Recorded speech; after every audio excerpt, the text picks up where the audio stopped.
yesterday about the number of Christians who have left Bethlehem. Help our audience to understand the dynamics that are happening within the community. The Palestinian Authority makes a point when speaking around the world that it is the protector of Muslims and Christians. But in practice, everything that they have done since they have taken, since Israel handed them control of cities like Bethlehem, has been persecution of Christians on the physical level, on the financial level, every which way, so that when Bethlehem was under Israeli administration, the population, the Christian population, was between 60 and 70%. Today, just less than 20 years since it's been taken over by the Palestinian Authority, the Christian population is about 10%. And still dropping. So what has happened is there are two distinct messages again here.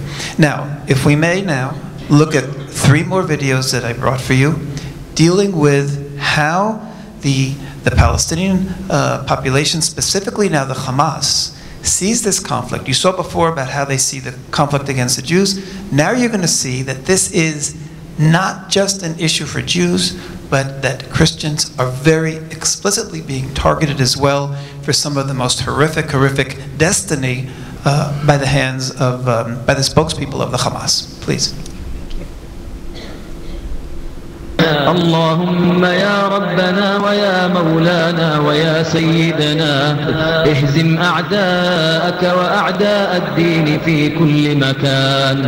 اللهم عليك باليهود ومن هاودهم والنصارى ومن ناصرهم والشيوعيين ومن شايعهم. اللهم أحصهم عددا واقتلهم بددا ولا تغادر منهم أحدا. وعما قريب إن شاء الله ستفتح روما كما فتحت القسطنطينية التي تنساح في أوروبا كلها، ثم تلتفت إلى الأمريكتين بل إلى أوروبا الشرقية لهذه المهمة، مهمة إنقاذ البشرية من نار هم على شفا حفرة منها. This is very significant, way beyond the Hamas and the Palestinian Authority. The Hamas is a branch of the Muslim Brotherhood. They're the Palestinian branch of the Muslim Brotherhood. The Muslim Brotherhood, as you all know, is taking over and getting power already in Egypt and will have probably throughout most of the Arab and Muslim world. Now, that first message is so clear. Allah, count them till the last one, kill them till the very last one, Christians and Jews. This is official Hamas television. The second was a different approach. The war, World War III, that this Hamas member of parliament and religious leader was anticipating would start with Rome. Why Rome? Because for them, that is the capital of Christianity, and this is a religious war. Rome will be conquered first, and after that the rest of Europe, then the Americas, everything will be subjugated under Islam. And his last words were so important. He said, in our mission of saving humanity from the fire from which they are on the brink, our mission of saving humanity, this World War III to subjugate the world under Islam is not something negative. This is on behalf of, we're doing this for the Christians and the Jews and the Buddhists and everyone else, because otherwise they're going to burn, and therefore we are going to start World War III, subjugate them under Islam in our mission of saving humanity.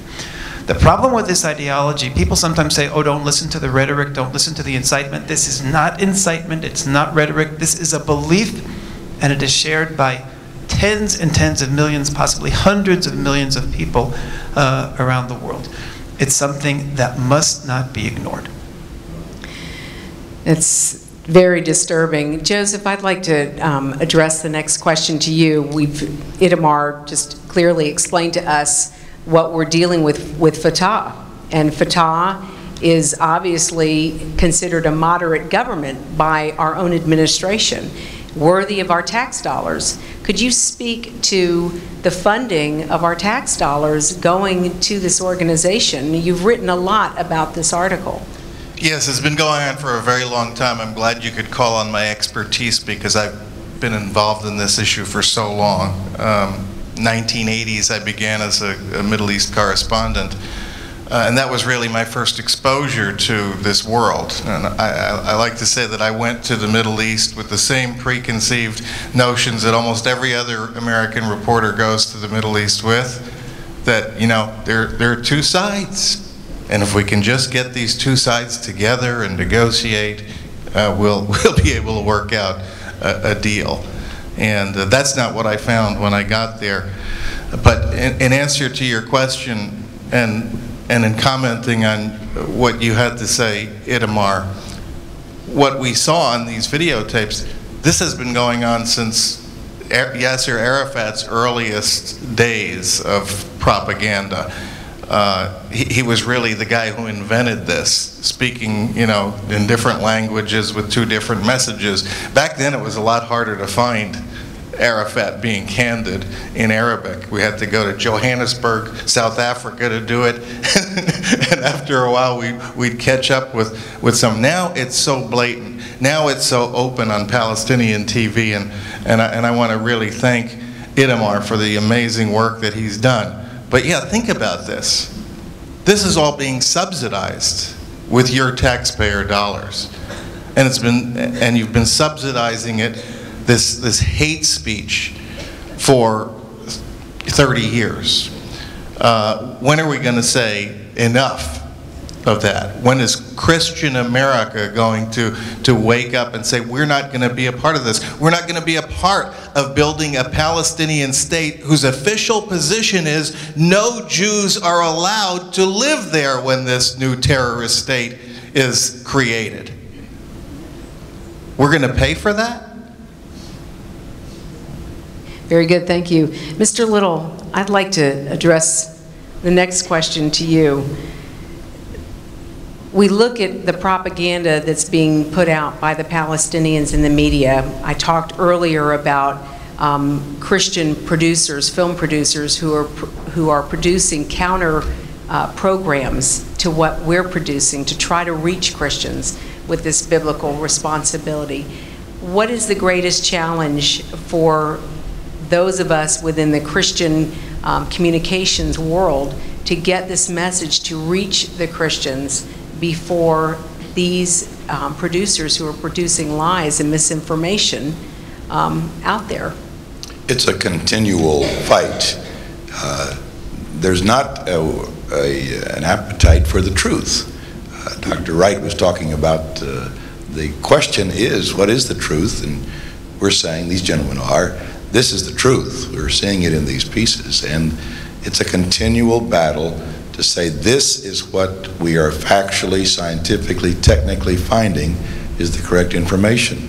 We've got to keep making the documentaries. We've got to encourage those who, such as yourself, who are doing those productions. And we've got to keep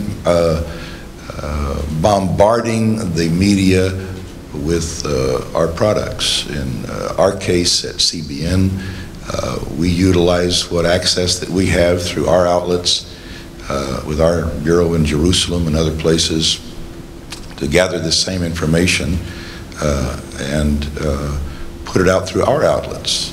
And there are those internet sites and a few other TV channels which have them.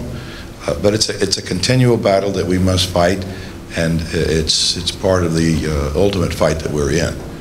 But it's perseverance is the answer. It's perseverance, and when we find and see truth, we got to come alongside voices like these and encourage them, strengthen them, and find ways to assist them.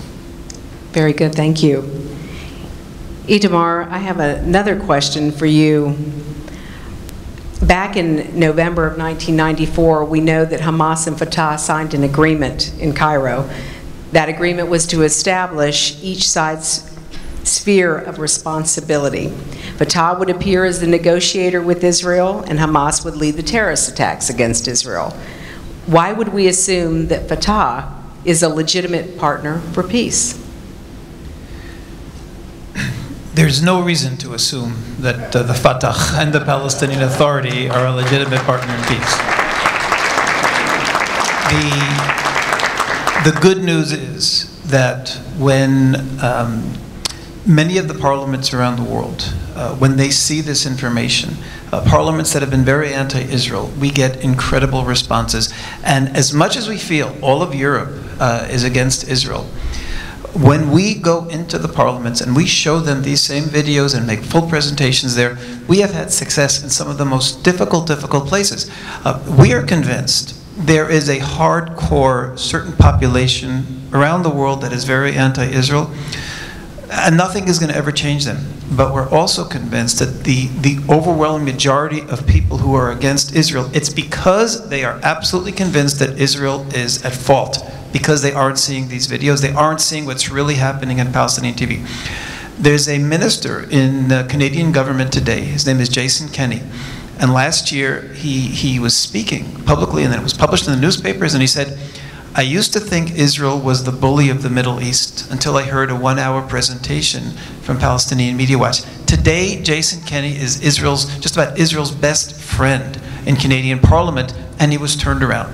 We see him as a prototype, and we see that challenge to reach out to members of Parliament. We will not accept that the entire world is against us. We will accept that the entire world is misinformed, uninformed, underinformed. We have to get the word out to them. You people here today who are journalists, who are involved in broadcasting, you have to take these videos, you have to take our material, you have to get on our email distribution list, and you have to be the megaphone for this material that we produce. Get it out there. We can turn the world around. Very good. Thank you.